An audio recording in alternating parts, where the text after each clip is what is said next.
नमस्कार दोस्तों, स्वागत है आपका BMJ एकेडमी में। एंशियंट हिस्ट्री में हमने अब तक पूर्व मध्यकाल के पहले के शासक राजवंशों के बारे में पढ़ा, जिसमें कि मध्य भारत के राजपूत राजवंशों के साथ साथ कश्मीर के राजवंश तथा बंगाल के राजवंशों के बारे में भी सभी महत्वपूर्ण बिंदुओं को देखा।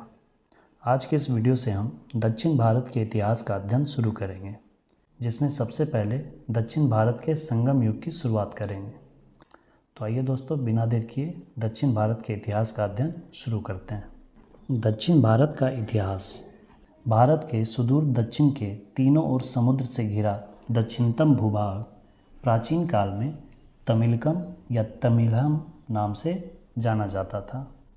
दक्षिण भारत में, जो कि कृष्णा नदी के दक्षिण का क्षेत्र था, वहाँ छोटे छोटे कई राजवंशों का उदय हुआ। दक्षिण भारत के इतिहास को दो खंडों में विभाजित कर अध्ययन किया जाता है।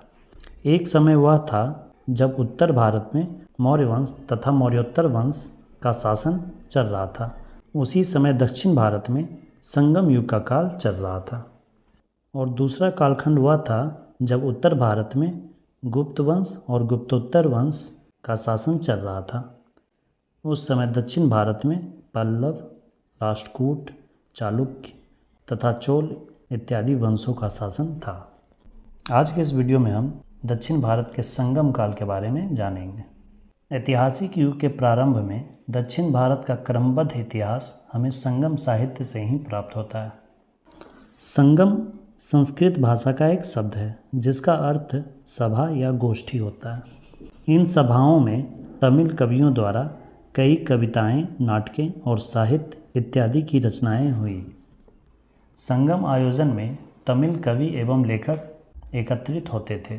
प्रत्येक कवि एवं लेखक अपनी रचनाओं को संगम के सामने प्रस्तुत करते थे तथा उनसे स्वीकृति मिलने के बाद ही उनकी रचनाओं का प्रकाशन होता था। संगम साहित्य से हमें यह ज्ञात होता है कि ऋषि अगस्त्य तथा ऋषि कौंडिल्य ने दक्षिण भारत में वैदिक संस्कृति एवं सभ्यता का प्रचार प्रसार किया। इन रचनाओं से ही हमें संगम युग के इतिहास की जानकारी मिलती है। संगम साहित्य से हमें जिस इतिहास की जानकारी मिलती है, उस काल को ही संगम काल या संगम युग कहा जाता है। संगम काल लगभग 100 ईस्वी से 300 ईस्वी तक के काल को माना जाता है। तमिल कवियों के सम्मेलन के माध्यम से तमिल साहित्यों की रचना हुई, जिसे संगम साहित्य कहा जाता है। और इन संगम साहित्य से जिस काल के इतिहास की जानकारी मिलती है, उसे संगम काल कहा जाता है। इन साहित्यों में तिथियों का वर्णन नहीं किया गया है। प्राप्त विवरण के अनुसार यह ज्ञात होता है कि ऐसे 3 सम्मेलन या संगम आयोजित हुए थे, जो कि पांड्य शासकों के संरक्षण में आयोजित किया गया था। ऐसा माना जाता है कि पांड्य शासकों में 197 शासकों ने इन आयोजन का संरक्षण किया था। इन संगम का आयोजन काफ़ी समय तक चलता रहता था, जिसमें कई पीढ़ी गुजर जाते थे। इन संगमों में लगभग 9000 तमिल कवि तथा लेखकों ने भाग लिया तथा संगम साहित्य की रचनाएं की थी। आइए अब तीनों संगम से जुड़े सभी प्रमुख बिंदुओं को देखते हैं। प्रथम संगम। प्रथम संगम का आयोजन मदुरई में हुआ था। उस समय मदुरई पांड्य राजाओं की राजधानी थी। प्रथम संगम का आयोजन अगस्त्य ऋषि की अध्यक्षता में किया गया था। प्रथम संगम 89 पांड्य शासकों के संरक्षण में हुआ था, जो कि 4400 वर्षों तक चला था। प्रथम संगम में जिन ग्रंथों का संकलन हुआ, उनमें से वर्तमान में कोई भी रचना उपलब्ध नहीं है। द्वितीय संगम। द्वितीय संगम का आयोजन कपाटपुरम, जिसे अलैवाई भी कहा जाता था, वहाँ संपन्न हुआ था और इसकी अध्यक्षता भी अगस्त्य ऋषि ने की थी। द्वितीय संगम 59 पांड्य शासकों के संरक्षण में हुआ था।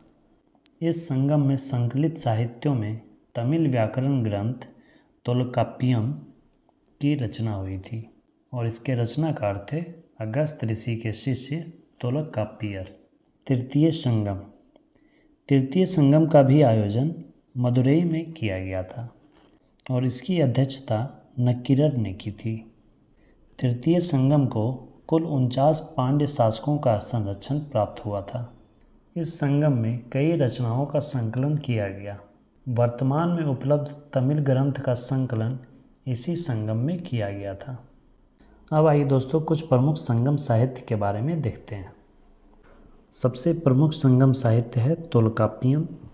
तोल्काप्पियर जो कि अगस्त्य ऋषि के शिष्य थे, उनके द्वारा द्वितीय संगम के दौरान इसकी रचना की गई थी। यह तमिल व्याकरण की पुस्तक है। इसे छोड़कर जितने भी तमिल साहित्य हैं, सबकी रचना तृतीय संगम में हुई थी। एकमात्र तोल्काप्पियम ही है जिसकी रचना द्वितीय संगम में हुई थी। और प्रथम संगम में जिन ग्रंथों का संकलन हुआ था वो वर्तमान में उपलब्ध नहीं है। अगला प्रमुख संगम साहित्य है सिलप्पाधिकारम। इसकी रचना इलंगो आदिगल द्वारा की गई थी। इस ग्रंथ में एक व्यापारी कोवलन तथा उसकी पत्नी कन्नगी तथा एक नर्तकी माधवी के त्रिकोणीय प्रेम कहानी का मार्मिक वर्णन किया गया है। इसी साहित्य से प्रभावित होकर सेन गुटवन ने कन्नगी पूजा की शुरुआत की थी। अगला है तिरुवकुरल या फिर कुरल। इसकी रचना तिरुवल्लुर द्वारा की गई थी। यह पुस्तक नीति शास्त्र पर आधारित है। इसे तमिल साहित्य का बाइबिल भी कहा जाता है। इसके अलावा कुछ और संगमकालीन प्रमुख साहित्यों में मणिमेखलय, जीवक चिंतामणि, अहनानुरू इत्यादि भी हैं। संगमकालीन साहित्यों में कुछ महाकाव्य भी हैं जिसे संगमकालीन महाकाव्य कहा जाता है। संगमकालीन महाकाव्यों में सिलप्पाधिकारम, मणिमेखलय, जीवक चिंतामणि प्रमुख हैं। दोस्तों आज के इस वीडियो में इतना ही। इस वीडियो में हमने संगम काल के अंतर्गत तीनों संगम के आयोजन तथा संगम साहित्य से जुड़े सभी महत्वपूर्ण जानकारियों को देखा। अगले वीडियो में हम संगमकालीन राजनीतिक इतिहास के बारे में देखेंगे, जिसमें हम संगमकालीन प्रमुख राज्यों चोल राज्य, चेर राज्य तथा पांड्य राज्य से जुड़े कुछ महत्वपूर्ण तथ्यों को देखेंगे। दोस्तों वीडियो कैसी लगी अपना फीडबैक ज़रूर कमेंट करें। वीडियो को अंत तक देखने के लिए धन्यवाद दोस्तों। मिलते हैं अगले वीडियो में इसके अगले भाग के साथ। जय हिंद, वंदे मातरम।